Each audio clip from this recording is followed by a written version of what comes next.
Gostaria de convidar você a abrir a palavra do Senhor no livro de Deuteronômio.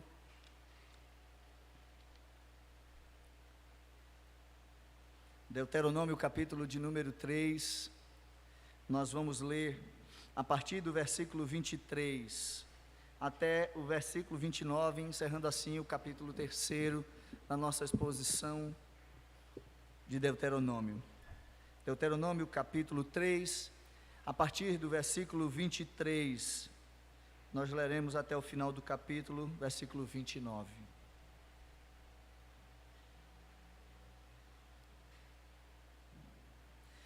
Diz assim a palavra do Senhor: Também eu, nesse tempo, implorei graça ao Senhor, dizendo: O Senhor Deus, ó Senhor Deus, passaste a mostrar ao teu servo a tua grandeza e a tua poderosa mão. Porque Deus há nos céus ou na terra que possa fazer segundo as obras, segundo os teus poderosos feitos? Rogo-te que me deixes passar, para que eu veja esta boa terra que está além do Jordão, esta boa região montanhosa e o Líbano.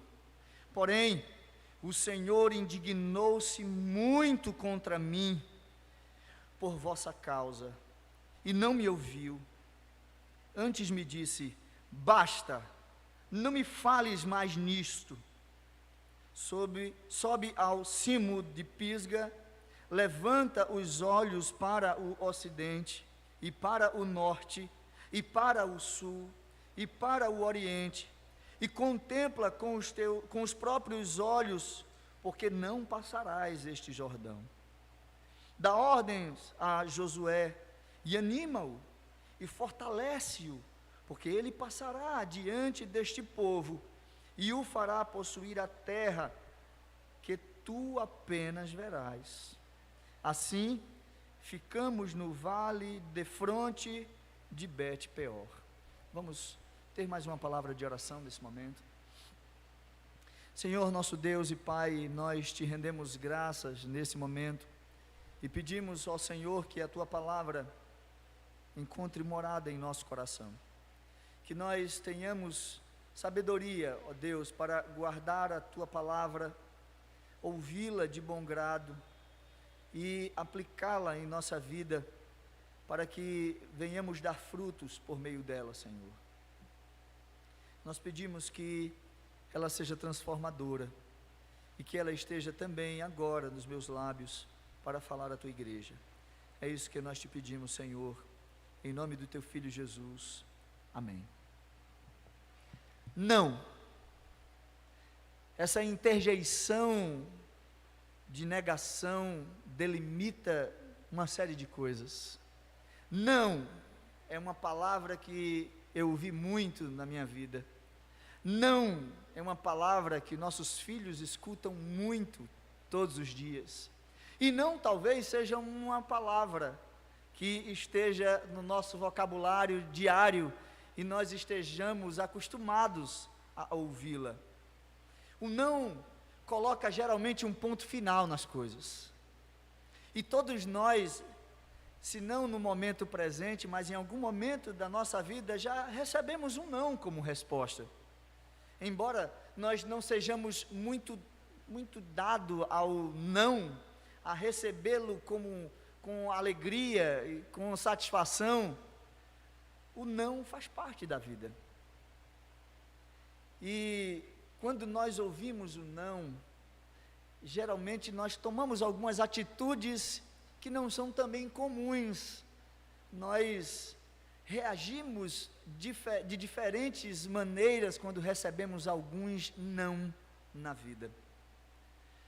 O que é interessante é que, se nós pararmos para pensar, de fato, o que nós deveríamos fazer quando recebemos um não. E essa atitude, talvez, que nós deveríamos tomar, poderia também mudar a forma como nós ouvimos esse não. O que nós fazemos quando recebemos um não, queridos, pode fazer toda a diferença em nossas vidas. Às vezes nós não entendemos a verdadeira mensagem do não.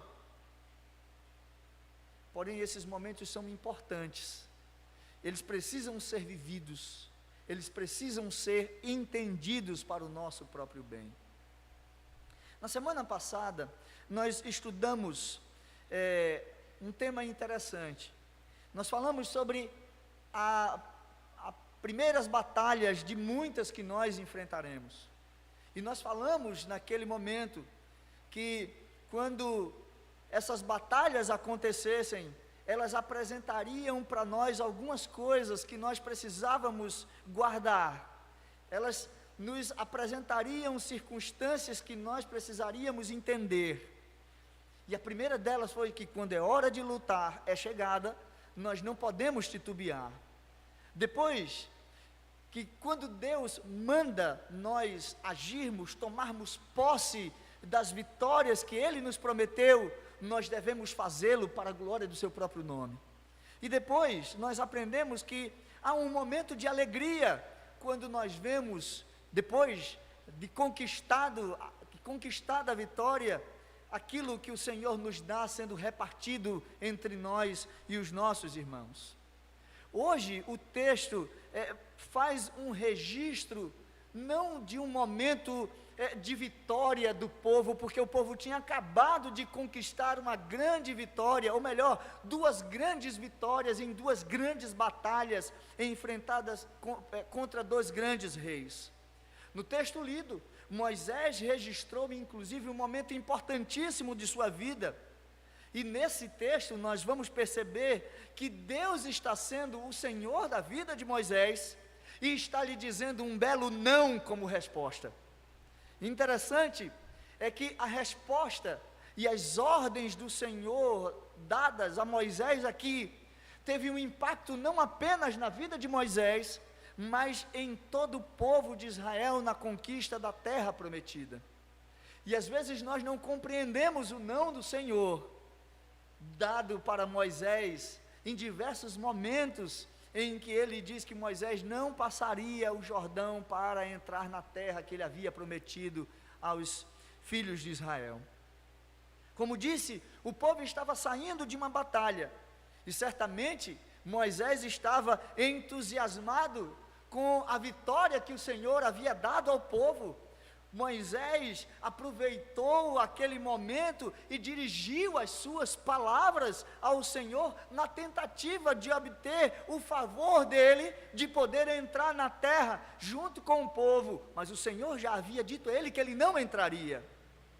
Interessante, queridos, é que se você perceber bem, a atitude de Moisés é uma atitude comum de nós todos aqui. Nós somos insistentes naquilo que queremos que aconteça na nossa vida, independentemente dele ser a vontade de Deus, a resposta de Deus ou não. Quando nós queremos algo, nós temos a coragem de fazer como Moisés fez, encarar a pessoa de Deus, de ouvir ou de tentar barganhar com Deus, algo que Deus já havia dito para nós que não. Nós somos insistentes quando queremos que a nossa vontade seja realizada, porém a pergunta que não quer calar é: como podemos encarar esse momento de ouvir um não do Senhor como resposta? E como podemos transformar esse não, ou essas respostas do Senhor, em momentos importantes para a nossa vida? É sobre isso que eu quero falar com você nessa noite, sobre os momentos importantes da nossa vida. E o texto nos apresenta pelo menos 3 maneiras de nós encararmos os momentos importantes da nossa vida. A primeira maneira de nós encararmos esses momentos importantes da nossa vida é nos dirigindo ao Senhor. Vejam que o versículo 23 até o 25 vai nos mostrar isso. Moisés se dirige ao Senhor em oração. Veja o que ele diz: Também eu, nesse tempo, no momento em que ele vê o povo recebendo vitória das promessas do Senhor, também eu, nesse tempo, implorei graça ao Senhor, dizendo: ó Senhor Deus, passaste a mostrar a teu servo a tua grandeza e a tua poderosa mão, porque Deus há nos céus ou na terra que possa fazer segundo as tuas obras, segundo os teus poderosos feitos. Rogo-te que me deixes passar para que eu veja esta boa terra que está da além do Jordão, esta boa região montanhosa e o Líbano. Na alegria compartilhada juntamente com o povo, Moisés se dirige ao Senhor. E é interessante aqui a forma de intimidade apresentada por Moisés nesse texto.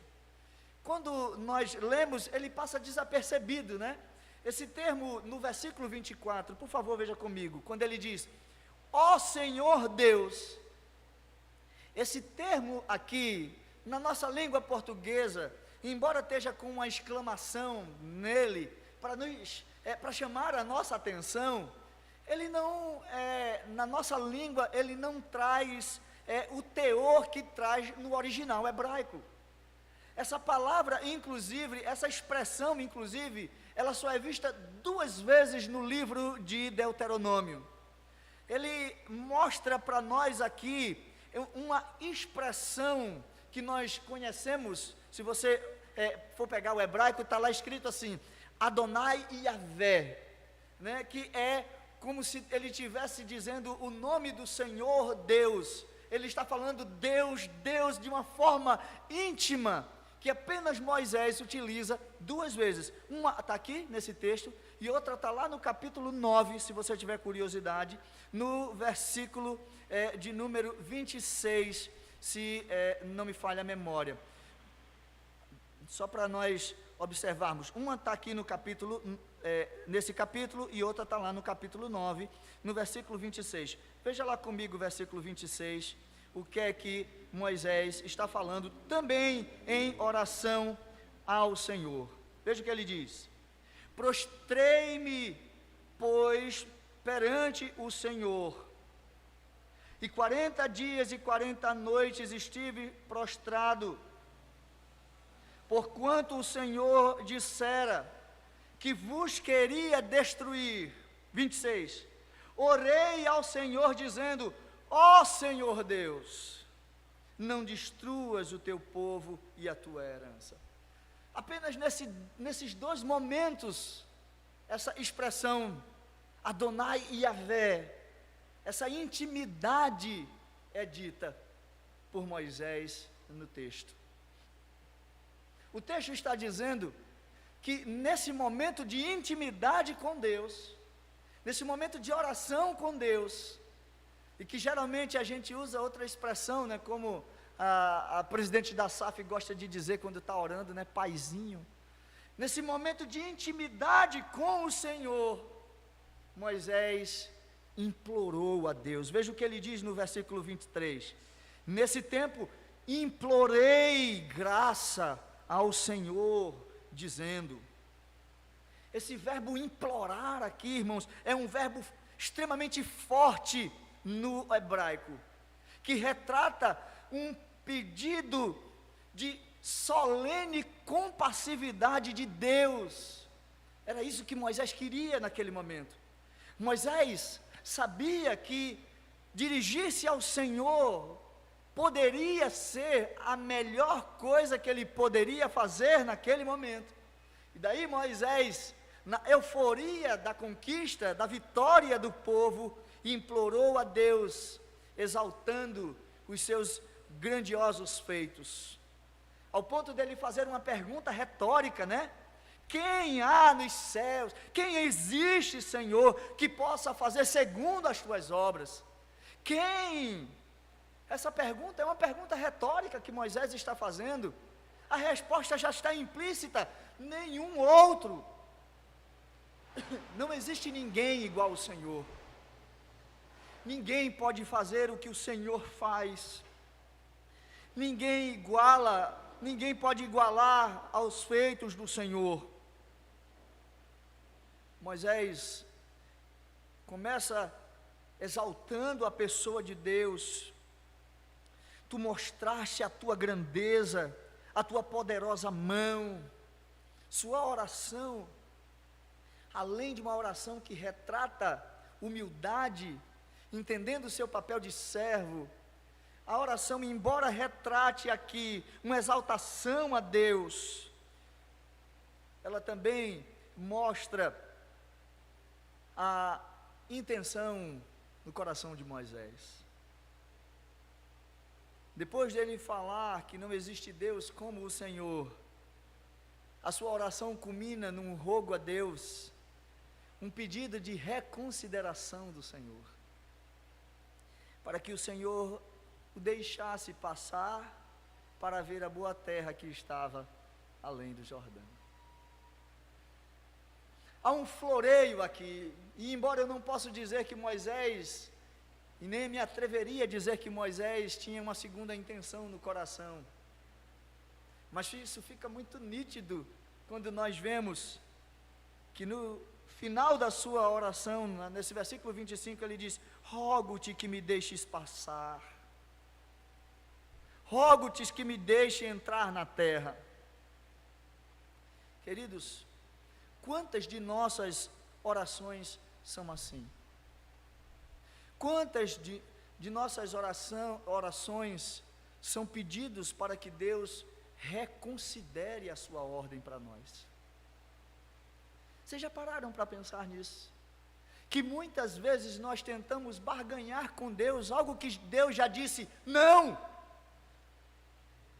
Deus já disse não para você. Deus já disse não para mim. Mas nós tentamos convencer Deus de que Ele reconsidere a sua ordem para que a nossa vontade seja feita. Olha que interessante. Nós queremos que Deus reconsidere a sua ordem, a sua vontade, para que a nossa vontade seja feita. Queridos, embora as nossas intenções sejam das melhores, que eu não tenho dúvida que era essa a boa intenção de Moisés, nós não temos como seduzir a Deus. Deus não cai em conversa de pé de ouvido. Deus não pode ser seduzido com a nossa boa fala. Deus não será seduzido pelas nossas lágrimas. Nós podemos nos acabar de chorar quando a sua vontade está sendo colocada em xeque. Deus não nos dá ouvidos. Foi isso que nós estudamos lá no capítulo 1, versículo 45. Tornaste-vos, pois, e choraste perante o Senhor, porém o Senhor não nos ouviu, não inclinou os ouvidos a vós outros. Percebam, queridos, que não existe técnica, regra, maneira para nós convencermos a Deus que a melhor decisão não é a que Ele está tomando, mas a nossa. A melhor decisão de Deus tomar não é essa que Ele está dizendo para nós que não vai fazer, e sim, a melhor é a nossa. Então, o que podemos fazer, o que nós devemos fazer, quando nós somos seduzidos a falar com Deus dessa forma? Isso nós descobriremos um pouquinho mais à frente. Então veja que Moisés estava passando por um momento importante da sua vida. E nós vemos aqui 3 maneiras. A primeira é essa: nos dirigindo ao Senhor. Mas não nos dirigindo ao Senhor com a intenção de manipular a vontade de Deus. Não adianta nos dirigirmos a Deus com essa intenção. Mas é uma segunda maneira aqui. Compreendendo que a resposta final pertence ao Senhor. A segunda maneira de encarar momentos importantes na nossa vida é compreendendo que a resposta final pertence ao Senhor.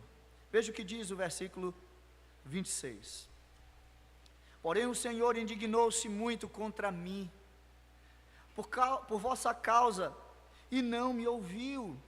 Antes me disse: basta, não me fales mais nisto.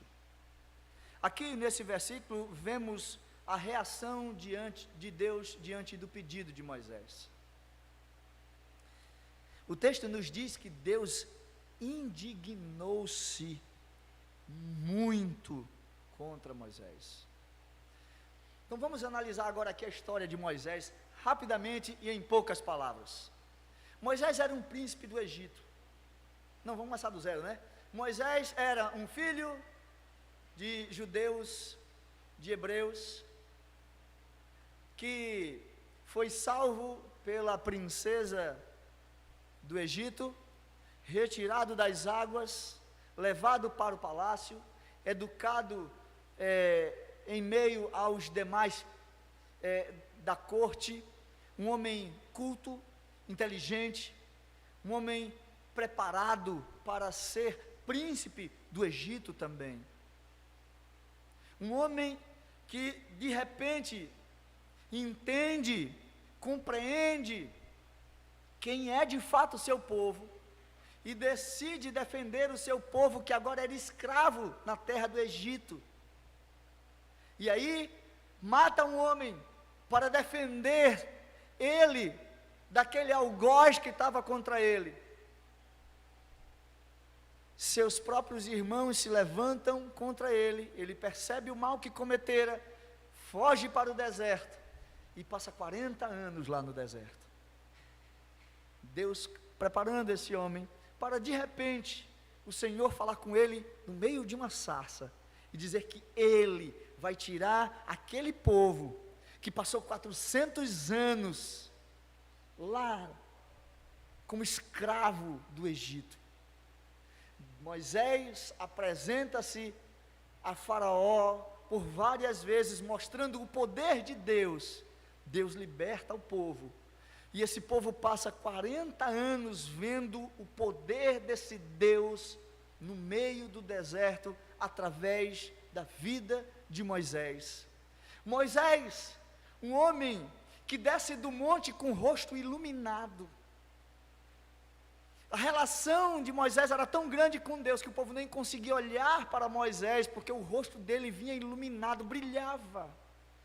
E tinha que colocar um véu para que ele pudesse andar no meio do povo. Moisés, o que trouxe a tábua da lei, apresentou a lei do Senhor para o povo, que explicou e construiu junto com todos os artífices o templo, o tabernáculo do Senhor.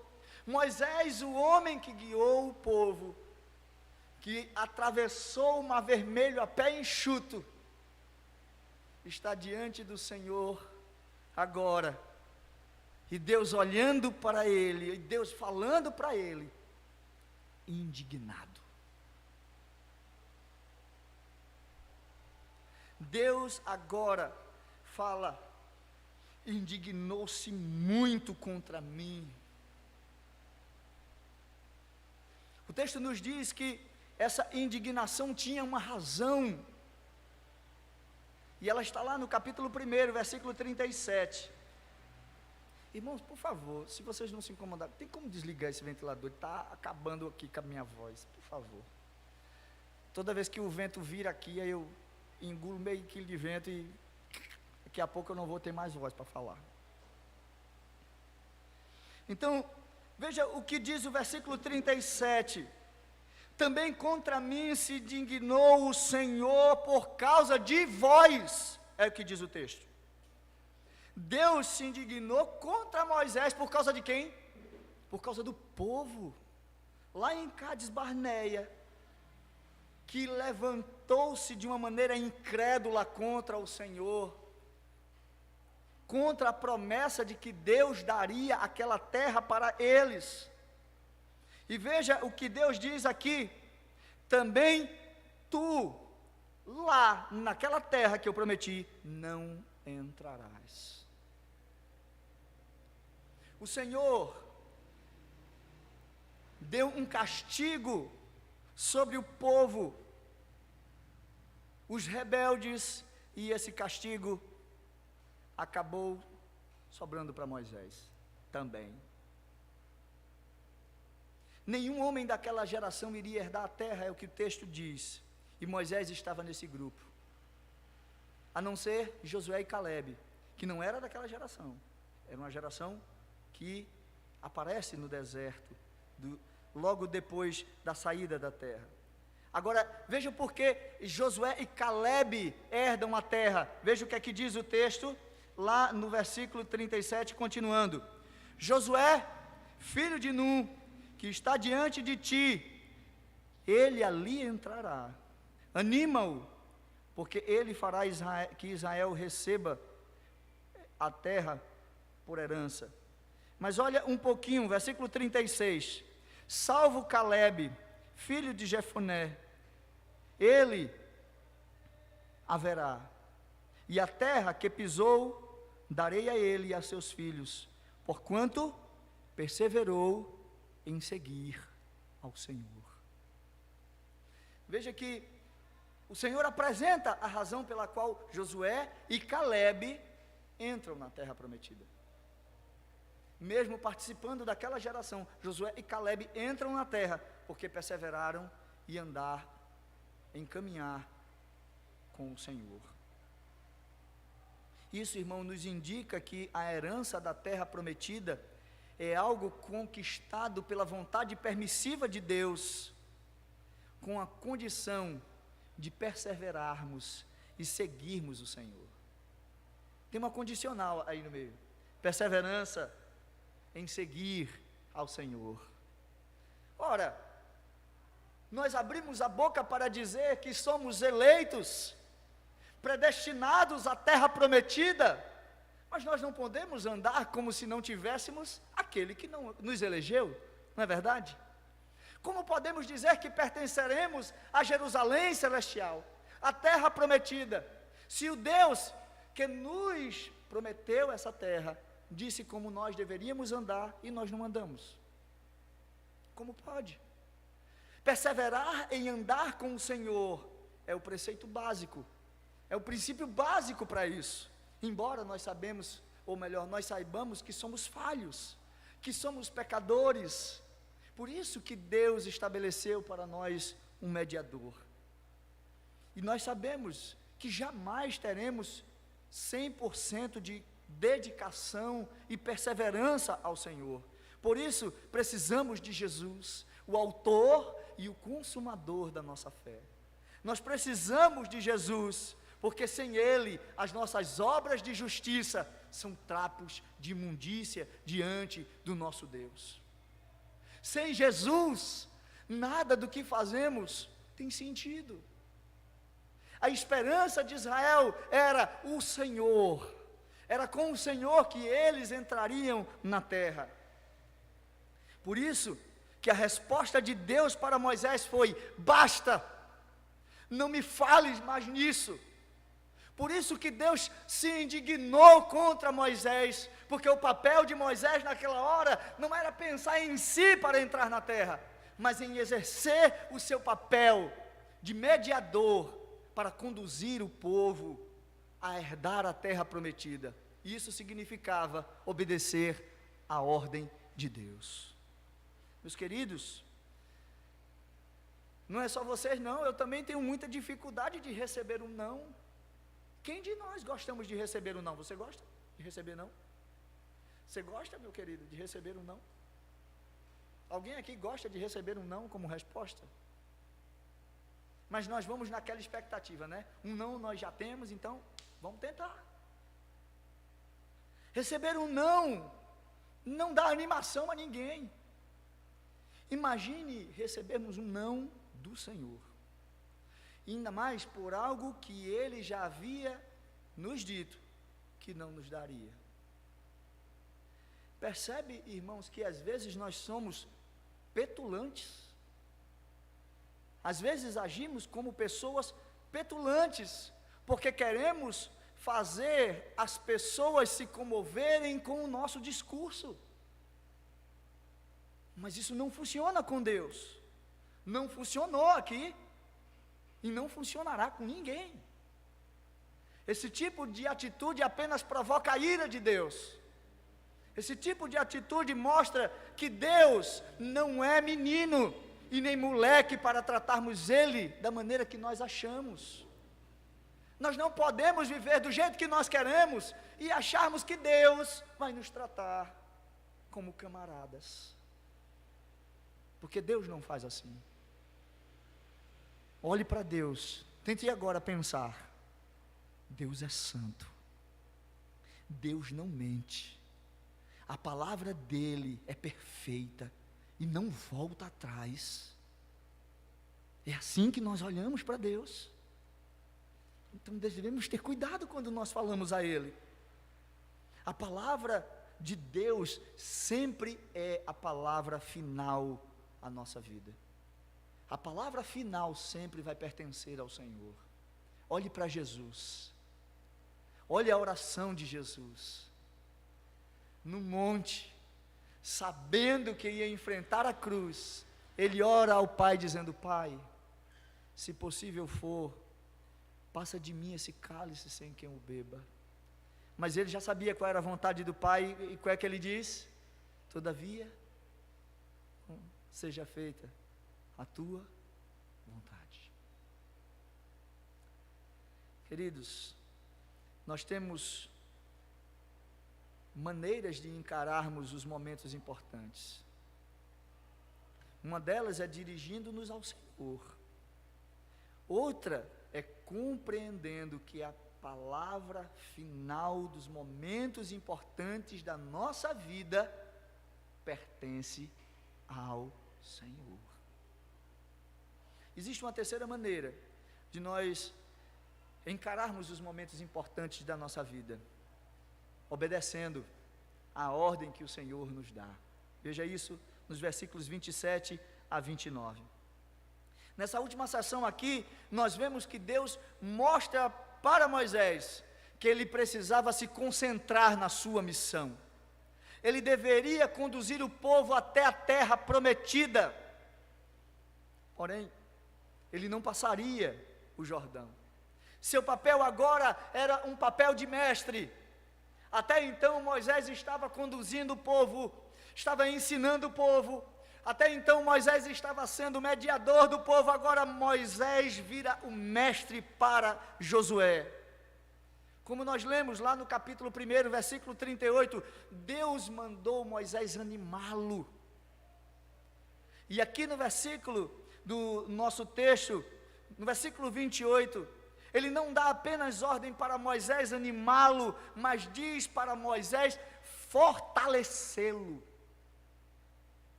Porque era Josué o responsável por fazer o povo passar aquele rio e herdar a terra prometida. Mas aqui também nós vemos algo interessante. Vejam, que Deus grandioso com Moisés. Eu não sei se você parou para perceber que eu pulei um versículo aqui, fui logo para o versículo 28, porque no versículo 27, Deus derrama misericórdia e disse para Moisés subir ao cimo do Pisga. Ele disse para Moisés levantar os seus olhos para o ocidente, para o oriente, aliás, e para o norte, e para o sul, e para o oriente, para Moisés contemplar com os próprios olhos a terra que ele não pisaria, mas estaria vendo. Deus concedeu a Moisés um privilégio de poder ver a terra. Quando ele disse, sobe no cimo do monte, ele estava mostrando a sua fidelidade para Moisés. Ele estava mostrando para Moisés que Moisés não merecia aquilo, mas por ele ser muito, mas muito bom, ele deixaria Moisés ver a terra prometida. E talvez você olhe para mim e diga: mas pastor, qual é o gosto que tem a gente olhar um bolo de morango com chocolate, cheio de morangos em cima, que a boca enche de lágrimas para a gente comer, e só ficar olhando? Que graça tem eu olhar para o bolo e não poder comer? Aí é que está. Na mente de Moisés, Deus estava implantando, estava mostrando algo que está na essência do povo de Deus. Porque o livro de Deuteronômio, ele não mostra só a questão do presente, mas ele remonta a era, ao momento do grande dia, em que nós olharemos, em que nós veremos, e nós entraremos na terra que o Senhor nos prometeu. Hoje, talvez, meu querido, você não esteja vendo essa terra. Hoje, talvez, você não consiga contemplar ela com os seus olhos carnais, físicos. Mas pela fé, quando você dobra o seu joelho, quando você fala com o Senhor, você tem a certeza de que essa terra está diante de você. E que se você passar dessa vida para outra, na outra você estará entrando na terra que o Senhor te prometeu, para morar eternamente com Ele. É isso que Deus está dizendo, está mostrando, atravessando a história com Moisés. Deus era a porção de Moisés aqui e agora. Está vendo a terra, Moisés? Essa terra física, eles vão herdar, eles vão entrar, você não vai entrar nela. Contudo, porém, todavia, você estará aguardando o grande dia, o dia em que você irá de fato entrar na terra que de fato eu estou anunciando aqui com isso, a terra que mana leite e mel de verdade, a terra que eu prometi lá no início, aquela que eu dei a Adão, e Adão desprezou. Essa, você já vai começar a saber de fato que ela existe. O que vemos aqui é Moisés obedecendo a ordem de Deus. Meus queridos, precisa de muita humildade para diante de um belo não do Senhor, depois de uma bela tentativa, porque foi bela, né? De uma bela tentativa de Moisés, de convencer a Deus de deixá-lo entrar na terra prometida, e depois de Deus lhe dar um belo não, tem que ser muito humilde para obedecer a Deus. Sobe o cimo do monte, levanta os olhos, olhe para o ocidente, para o norte, para o sul, para o oriente, contemple tudo, você não vai passar. Agora, deixa eu te dar umas ordens aqui, versículo 28, a Josué, filho de Num, anima-o, fortalece-o, porque ele passará adiante deste povo e o fará possuir a terra que tu apenas verás. Irmãos, precisa ser muito humilde. O homem nem ia ver a terra e ainda tinha que passar o bastão para outro. Olha aqui, ó. Eu passei 40 anos ralando lá no deserto. Eu não vou entrar não, tome. Quem vai assumir é você. E fazer isso como Moisés fez, queridos, é uma lição de humildade, de obediência ao Senhor. talvez não, eu não vou dizer nem talvez, que isso é um insulto com Moisés, né? Eu ficaria indignado com um negócio desse. Obedecer a Deus depois de ouvir um não, e ainda depois ter que passar o bastão para um boizinho, um novinho, um jovenzinho, depois que eu passei o que eu passei no deserto, ele, não, que é isso? Eu digo porque eu estou acostumado a fazer isso, eu não admito determinadas coisas, a minha casa. A lição que nos é ensinada aqui é que devemos ter em mente que a obediência à ordem do Senhor é um sinônimo de humildade e de respeito para com a voz de Deus. Que devemos nos concentrar na vontade do Senhor e não na nossa. E Jesus estava certo quando disse que aqueles que me amam ouvem a minha voz. Porque Ele mesmo nos deu exemplo, porque sabia da sua missão e não titubeou em um só momento. Ele não voltou, Ele não cedeu, mas enfrentou a cruz. Ah, meu Deus, imagine se Jesus não enfrenta a cruz. É até perjúrio falar.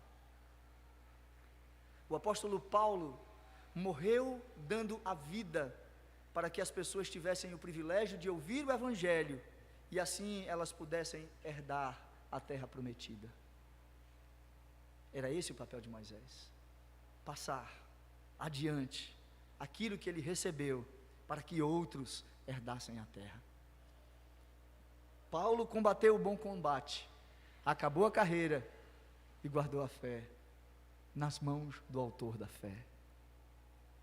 Queridos, esse texto nos leva a alguns desafios. O primeiro, Deus nos concede privilégios.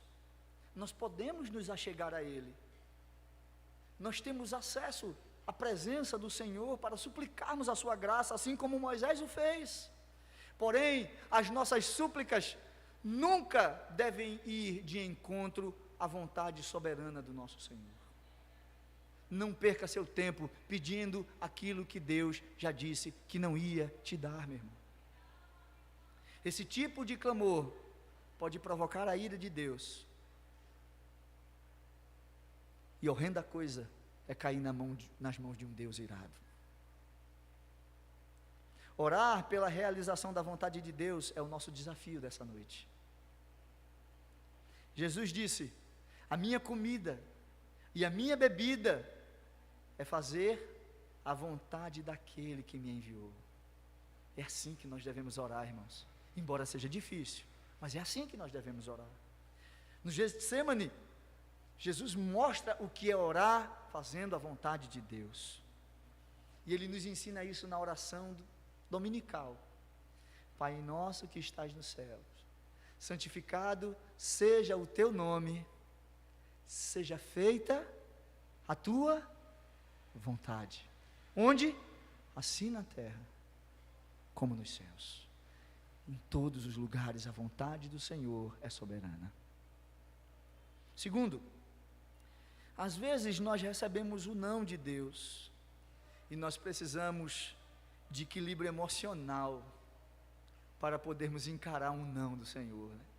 Porque a gente, depois do não, sai meio tonto do negócio, né? A gente sai meio desequilibrado. O não já é chocante na vida comum, ainda mais na vida de Deus. Mas a gente pede a Deus equilíbrio emocional para não reclamarmos. O nosso desafio, quando recebermos a palavra final de Deus, é saber que a vontade dEle é boa, perfeita e agradável. E que se Ele está dizendo não, é porque é o melhor para nós. Então, descansemos quando Deus disser não para nós. Terceiro lugar, a terra já foi prometida para nós. A única coisa que nós precisamos saber é: qual é o meu papel? Qual papel eu tenho que desempenhar durante esse percurso até a terra que o Senhor me deu? Mesmo quando algumas coisas me são negadas durante esse percurso, Moisés nos deu o exemplo de como nós devemos agir, aceitando a decisão do Senhor. Meu querido, como você e eu reagiremos numa situação em que a resposta de Deus é aquela que nós não gostaríamos de receber? Deus já prometeu a terra, ela é sua. Agora, saiba o papel que você vai desenvolver até lá. Não queira ir além e nem ficar aquém do que Deus colocou nas suas mãos. Seu papel é ser mestre de mulheres, cuide do seu papel. Seu papel é cuidar do rebanho do Senhor como um presbítero, faça isso com zelo, com fidelidade. Seu papel é ser um instrumentista para exaltar louvores a Deus, faça isso da melhor maneira para a glória do Senhor. Seu papel é desenvolver tecnologias para fazer com que o culto chegue aos lugares onde ele não pode nesse momento, faça isso para a glória do Senhor. Saiba que o seu papel é importante na caminhada para a terra prometida. Em quarto e último lugar, nós temos o privilégio, queridos, de preparar pessoas para as lutas que virão. Aquelas primeiras batalhas que nós passamos e que outros ainda não enfrentaram. Para que eles herdem a terra, eles precisam de pessoas que já experimentaram momentos difíceis, que sabem como manusear uma espada, a espada do Espírito, que é a palavra de Deus. Eles vão precisar saber como usa o escudo da fé, com o qual eles podem apagar os dardos inflamados do maligno. Se você sabe manusear a espada e o escudo, ensine aos outros, passe para os outros aquilo que você aprendeu, que Deus lhe deu. Chega a hora que o seu tempo e o meu tempo vai terminar aqui nessa terra. Eu não sei quando o nosso Senhor irá voltar, e eu não posso deixar os meus filhos sem saber como se defender nessa guerra que nós estamos enfrentando. Nós precisamos preparar os futuros homens, as futuras mulheres, os futuros presbíteros, diáconos, músicos, homens e mulheres de Deus. Nós não podemos deixar que essa herança fique perdida. Chega a hora que nós precisamos passar o bastão da corrida, que nós precisamos encorajar a outros, que nós precisaremos fortalecer a outros, que terão que enfrentar as suas lutas. E você tem essa oportunidade, querido.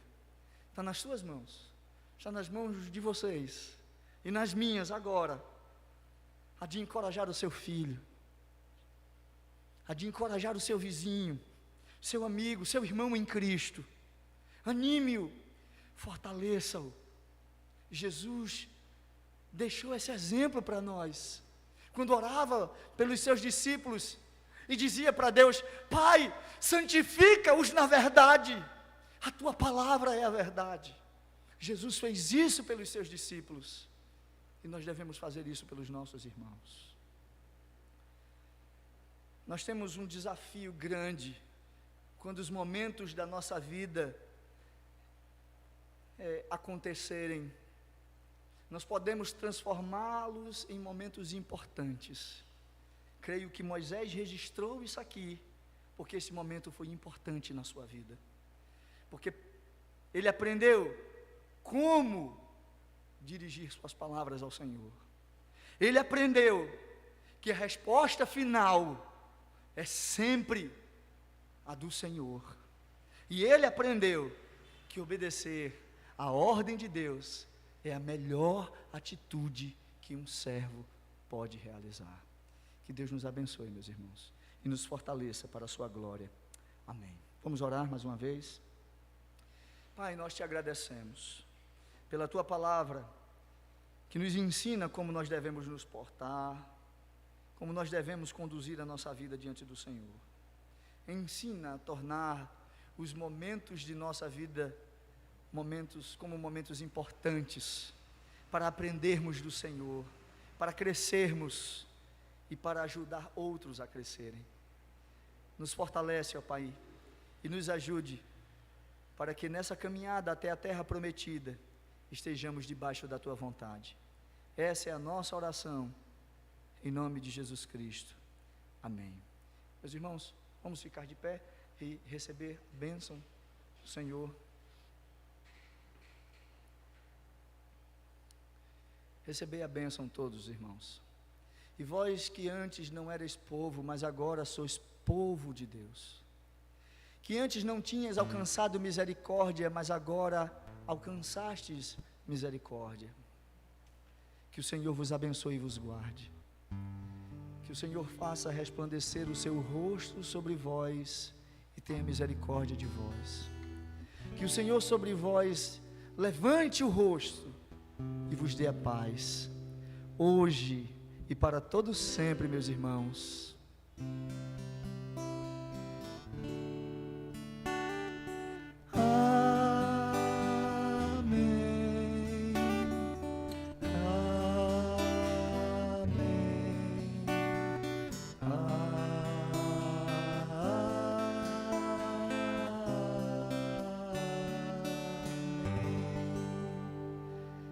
Deus nos abençoe, uma boa semana para todos, para você que está aí nos ouvindo, nos assistindo pela internet, que Deus abençoe você e a toda a sua família, que você tenha uma semana de paz. Na próxima quarta-feira, nós nos encontraremos no nosso momento devocional de oração e doutrina. Deus abençoe vocês e até lá.